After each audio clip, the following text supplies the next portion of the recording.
اذكر الغايب في يدك صمي.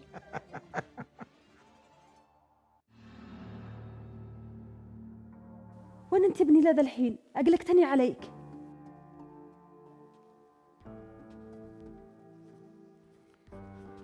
عاد احنا كنا نتكلم عليك. يا ابني اقوم افعل لك عشاء.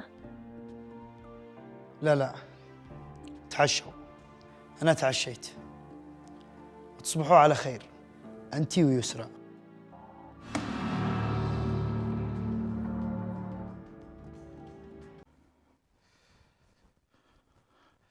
مساء الخير يا محمد. يا الله دحن البلاء. من إذن لك تدخل؟ أنا أذنت لك تدخل غرفتي. أنا عارف إنك تكرهني، مش طايق إنك تشوفني، بس لو سمحت أعطيني فرصة أخليك تغير نظرتك حولي، وأنا مستعد أفعل كل اللي تشتهيه.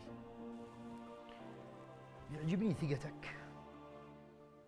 مستحيل تنفذ اللي يشتيه، لأنك عارف إنك مش قادر تنفذ طلبي، وطلبي أنت تعرفه تماما. طلبي إنك تطلق أمي، لكن أنت جبان.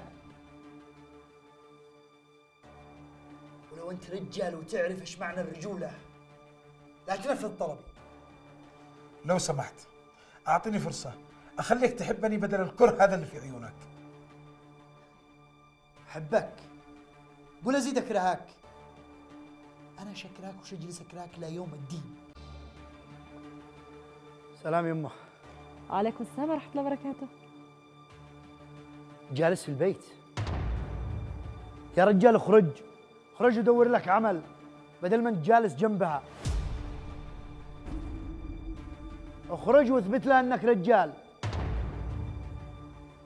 جالس عالة عليها تصرف عليك. افهم انت رجال.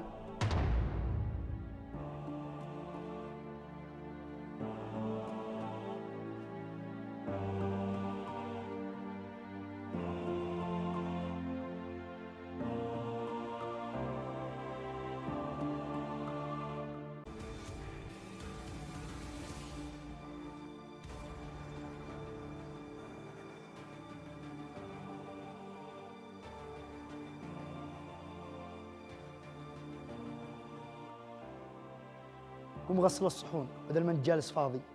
على الاقل تتعلم لك مهره.